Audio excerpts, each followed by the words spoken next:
सभी को राम राम।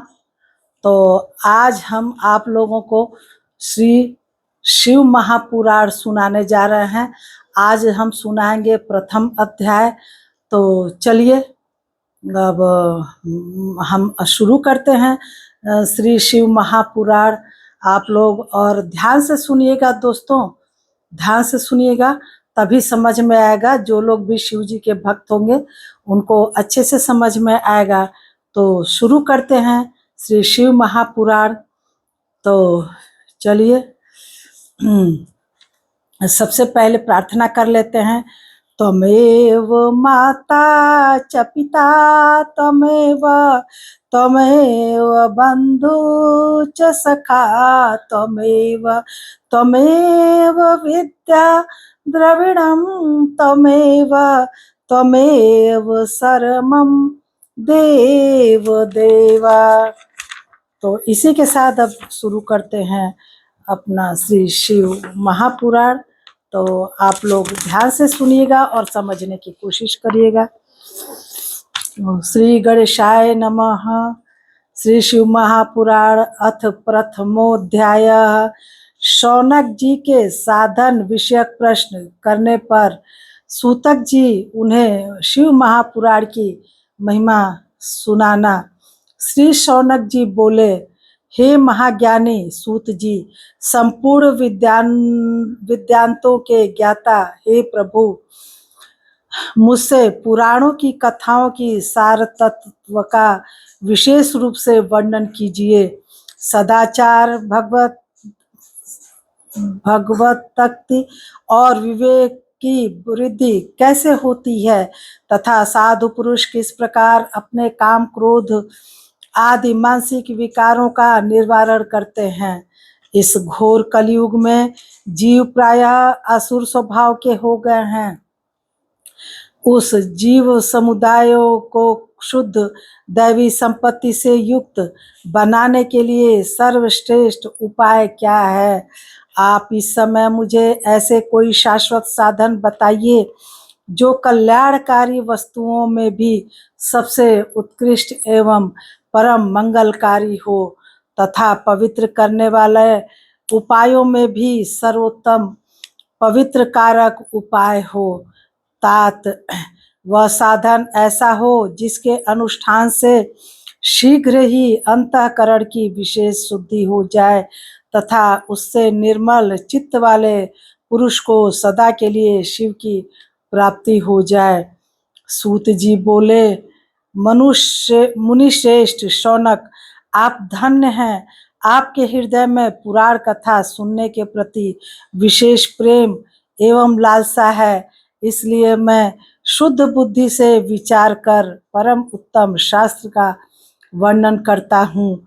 वत्स, संपूर्ण शास्त्रों के सिद्धांत से संपन्न भक्ति आदि को बढ़ाने वाले, भगवान शिव को संतुष्ट करने वाले तथा कानों के लिए रसायन स्वरूप दिव्य पुराण का श्रवण कीजिए। यह उत्तम शिव पुराण काल रूपी सर्प से प्राप्त होने वाले महान त्रास का विनाश करने वाला है।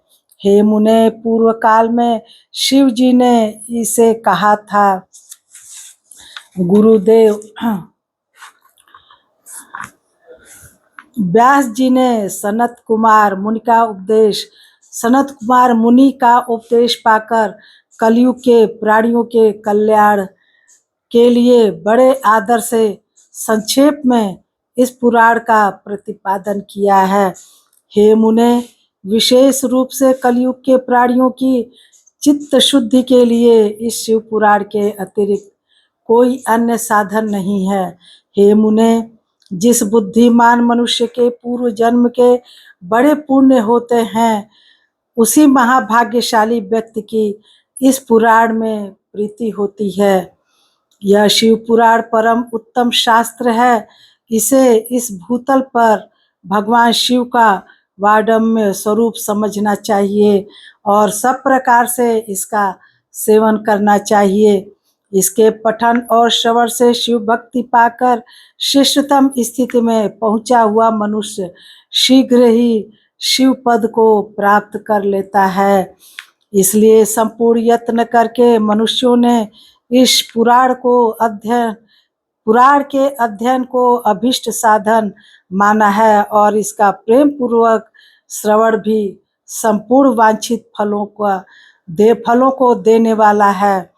भगवान शिव के इस पुराण को सुनने से मनुष्य सब पापों से मुक्त हो जाता है तथा बड़े बड़े उत्कृष्ट भोगों का उपभोग करके अंत में शिवलोक को प्राप्त कर लेता है।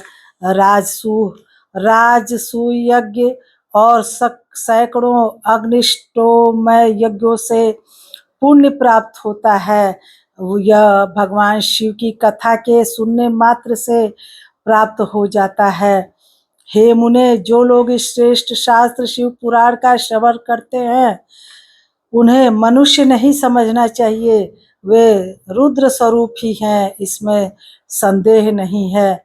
इस पुराण का श्रवण और कीर्तन करने वालों के चरण कमल की धूलि को मुनिगण तीर्थ ही समझते हैं।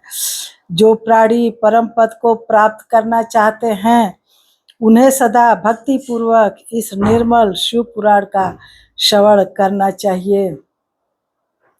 हे मुनि श्रेष्ठ, यदि मनुष्य सदा इसे सुनने में समर्थ न हो तो उसे प्रतिदिन स्थिर चित्त से एक मुहूर्त भी इसको सुनना चाहिए। हे मुनि, यदि मनुष्य प्रतिदिन सुनने में भी अशक्त हो तो उसे किसी पवित्र महीने में इस शिव पुराण का श्रवण करना चाहिए।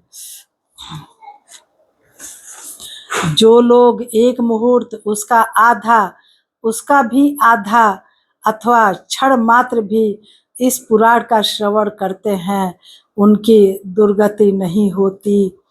हे मुनीश्वर, जो पुरुष इस शिव पुराण की कथा को सुनता है वह सुनने वाला पुरुष कर्म रूपी महावन को जलाकर संसार के पार हो जाता है।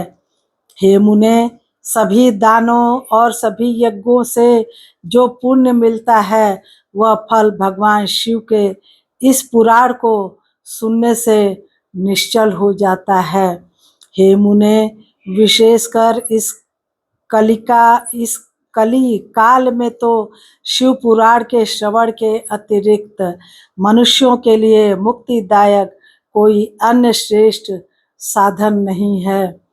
शिव पुराण का श्रवण और भगवान शंकर के नाम का संकीर्तन दोनों ही मनुष्यों को कल्प वृक्ष के समान सम्यक फल देने वाला है, इसमें संदेह नहीं है। कलयुग में धर्माचरण से शून्य चित्त वाले दुर्बुद्धि मनुष्यों के उद्धार के लिए भगवान शिव ने अमृत स्वरूप शिव पुराण की उद्भावना की है। अमृत पान करने से तो केवल अमृत पान करने वाला ही मनुष्य अजर अमर होता है, किंतु भगवान शिव का यह कथा अमृत संपूर्ण कुल को ही अजर अमर कर देता है। इस शिव पुराण की परम पवित्र कथा का विशेष रूप से सदा ही सेवन करना चाहिए, करना ही चाहिए, करना ही चाहिए। इस शिव पुराण की कथा के श्रवण का क्या फल कहूँ, इसके श्रवण मात्र से भगवान सदाशिव उस प्राणी के हृदय में विराजमान हो जाते हैं। यह शिव पुराण नामक ग्रंथ 24,000 श्लोकों से युक्त है। इसमें 7 संहिताएं हैं। मनुष्य को चाहिए कि वह भक्ति, ज्ञान और वैराग्य से भली भांति संपन्न हो, बड़े आदर से इसका श्रवण करे। पहली विद्येश्वर संहिता, दूसरी रुद्र संहिता, तीसरी शतरुद्र संहिता, चौथी कोटि रुद्र संहिता और 5वीं उमा संहिता कही गई है। छठी कैलाश संहिता और 7वीं वायवी संहिता। इस प्रकार इसमें 7 संहिताएं हैं। तो ये 32-33 पंक्तियां हो गई दोस्तों, तो बहुत लंबा हो जाएगा। हम 10 मिनट का ही ब्लॉग, 10 मिनट का ही शिव पुराण सुना रहे हैं आप लोग को। तो ये हुआ पहला अध्याय। अब कल इसके आगे का शिव पुराण, इसके आगे का आप लोगों को सुनाएंगे। तो आप लोग बने रहिएगा और पूरा मन लगा के बिल्कुल ध्यान रख के शिव पुराण को सुनिएगा, बहुत ही अच्छा लगेगा। और अगर अच्छी लगेगी मेरी शिव पुराण तो आप लोग जरूर मुझे सपोर्ट करिएगा, फॉलो करिएगा। मिलते हैं अगले दिन आगे की शिव पुराण कथा सुनाने के लिए। तब तक सभी को जय श्री राम, राधे राधे।